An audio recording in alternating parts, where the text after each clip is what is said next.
Ngakak, dipancing Rudy Valenka, Wiz Khalifa auto naik pitam dan ngamuk di Twitter. Ditulis oleh Ferry Padli dari laman siwar.com. Dia disebut tangan kanan Anies untuk memaki-maki orang. Wiz adalah sosok yang penampilannya berbanding terbalik dengan Anies. Kalau Anies nampak selalu berusaha cool, menjaga kata-kata, berwibawa, lembut, rasional, Wiz sebaliknya. Kalau bicara dia seperti preman yang tak tahu tata krama, kasar, artikulasinya kacau, dan bahkan sering berkesan tak berlogika. Dia setiap hari ini terlihat sibuk belain Anies Baswedan di Twitter. Pokoknya ya, mau benar ataupun salah, Anies Baswedan ini wajib untuk dibela. Memang luar biasa sekali. Meskipun Ahok tidak jadi bakal capres 2024, tapi pendukungnya Rudy Valenka terlibat tweet war dengan pendukung bakal capres dari kelompok sebelah Anies, yaitu Wiz Khalifa. Diketahui kedua orang ini memang sama-sama memiliki followers yang cukup gede. Akun Twitter @kurawa milik Rudy Valenka punya pengikut sebanyak 404.000, sedangkan pengikut akun Twitter Wiz Khalifa berjumlah 211.000. Para followersnya pun bisa dibilang sebagiannya bukan orang sembarangan ya, seperti akun Twitter @kurawa diikuti oleh Menteri Lingkungan Hidup Siti Nurbaya Bakar, anggota DPR Deddy Mulyadi, mantan Mendes PDTT Marwan Jafar, mantan Wapres JK, Wamen Agraria Raja Juli Antoni, Ketua Umum PKN Gede Pasek Swardika, Menseska Pramono Anung, dan lain-lain. Sedangkan akun Twitter Wiz Khalifa diikuti oleh Said Didu, Hilmi Firdausi, Eko Widodo, Gelora News, Helmi Felis, Cipta Panca Laksana, atau yang dikenal Panca Gagap tampil di TV, Fadlizon, Don Adam, dan lain-lain. Ya, jadi baik Rudy ataupun Wiz bisa dibilang sama-sama influencer. Lantas seperti apa sih perang tweet antara kedua orang itu hingga bikin Wiz Khalifa naik pitam? Awalnya, Rudy mengunggah artikel yang berjudul mengintip isi garasi Gubernur Jakarta Anies Baswedan di akun Twitter miliknya. Kemudian artikel itu ia komentari, mengintip isi garasi rumah Anies, berita masih hangat Januari 2023. Ternyata si Land Cruiser mobil dinas ada di sini loh.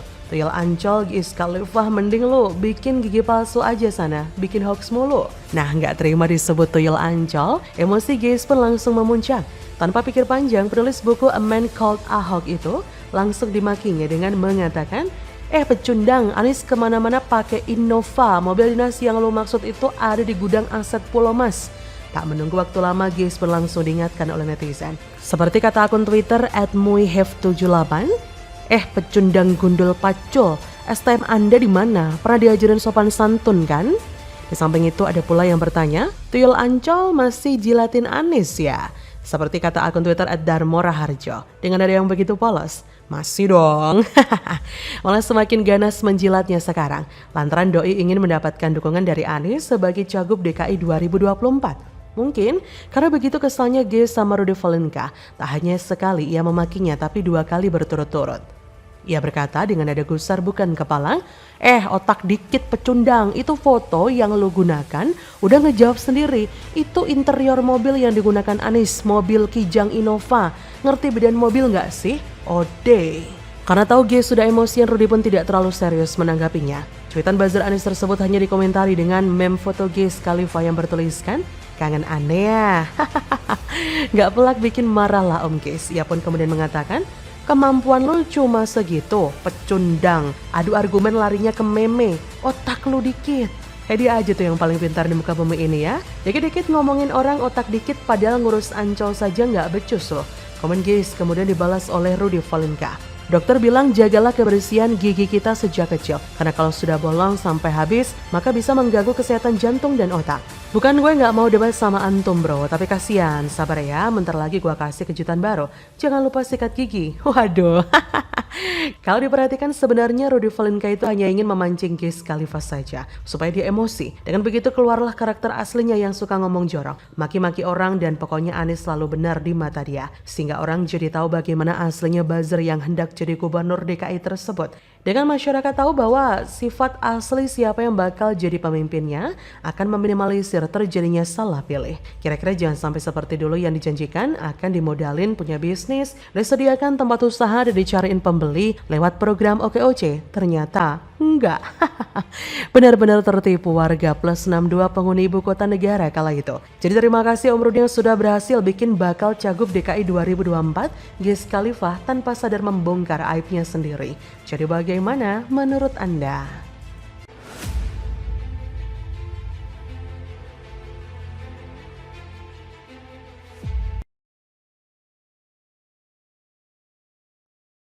Waduh, hujan gak berhenti-berhenti, Jakarta penuh genangan.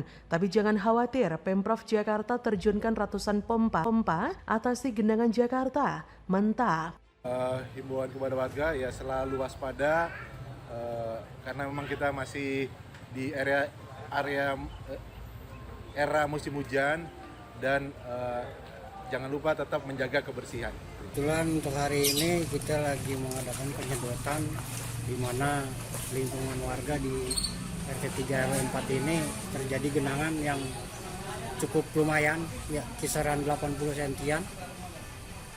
Kita dari Satgas SDA Kecamatan Mampang tengah melakukan penyedotan untuk mengurangi genangan di lingkungan RT 3 RW 4 Kelurahan Bangkai. Melakukan penyedotan dengan kapasitas pompa apung kisaran 20 liter per detik. 20 liter. Yap, yang kita turunkan dan kita kerahkan juga beberapa satgas dari Kecamatan Mampang. Ya mudah-mudahan cepat surut biar warga juga bisa aktivitas kembali seperti biasa. Suku Dinas Sumber Daya Air Sudin SDA Jakarta Barat melakukan penanganan genangan di Jalan Guru Makmun, RW 1 Rawabuaya Cengkareng, Jakarta Barat, Senin 27 Februari. Penanganan dilakukan dengan mengerahkan 2 pompa stasioner berkapasitas 800 liter per detik dan 1 mobil berkapasitas 500 liter per detik. Selain itu terdapat 1 pom stasioner di Jalan Dharma Wangsa 2 dengan kapasitas 250 liter per detik. Penyedotan aliran airnya pun akan dibuang menuju aliran Kali Mugafai. Ketinggian genangan di RW 1 Rawabuaya setinggi 40 cm dan akan ditargetkan surut pada sore hari. Para petugas pun juga terus memberikan imbauan kepada masyarakat untuk tetap waspada karena kondisi cuaca yang belum bisa terprediksi. Wali Kota Jakarta Barat Yani Wahyu Parwoko mengatakan pihaknya telah mengerahkan tim untuk menanggulangi banjir. Wali Kota Jakbar mengatakan terdapat beberapa titik lokasi terdampak banjir sehingga dilakukan penanganan dengan cepat dengan mengerahkan tim khusus. Tim khusus sudah diterjunkan untuk melakukan penyedotan air di sejumlah titik yang tergenang. Penyedotan dilakukan dengan menggunakan pompa apung. Sedot terus sampai airnya kering, jangan sampai rumah warga tergenang air terlalu lama. Bukan hanya di wilayah Rawabuaya Cengkareng saja, Satuan Pelaksana Sumber Daya Air juga melakukan penyedotan genangan pasca hujan di Gang Jiung RT 3 RW 4, Kelurahan Bangka Mampang Perapatan, Jakarta Selatan. Penyedotan dilakukan dengan mengerahkan 1 unit pompa apung dengan kekuatan 20 liter per detik. 8 personel dari Satuan Pelaksana SDA Jaksel diterjunkan untuk menangani genangan ini. Meskipun terjadi genangan, airnya tidak keruh atau hitam, air genangan tersebut terlihat bersih dan jernih. PJ Gubernur Heru juga merespon kondisi sejumlah wilayah yang wilayahnya tergenang banjir. Heru menyebut bakal turun langsung mengecek wilayah rawan banjir. Kendati demikian, ia berharap genangan di sejumlah wilayah di Jakarta bisa surut dengan cepat. Saat ditanya soal solusi banjir, PJ Heru menyebut soal normalisasi sungai dan sodetan.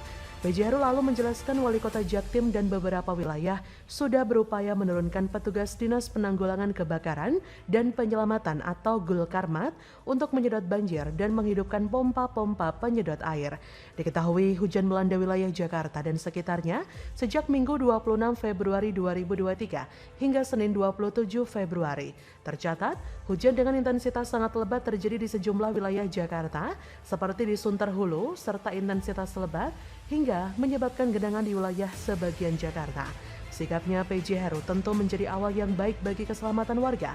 Turun langsung meninjau kondisi warga dan mengecek permasalahan apa yang memang perlu diperbaiki. Memang ada 3 prioritas yang harus dikerjakan PJ Heru setelah dilantik menjadi PJ Gubernur Jakarta per Oktober 2022 lalu. Salah satu yang utama adalah masalah banjir. Masalah DKI Jakarta yang juga menjadi prioritas adalah kebutuhan dasar warga Jakarta serta soal jaringan air bersih.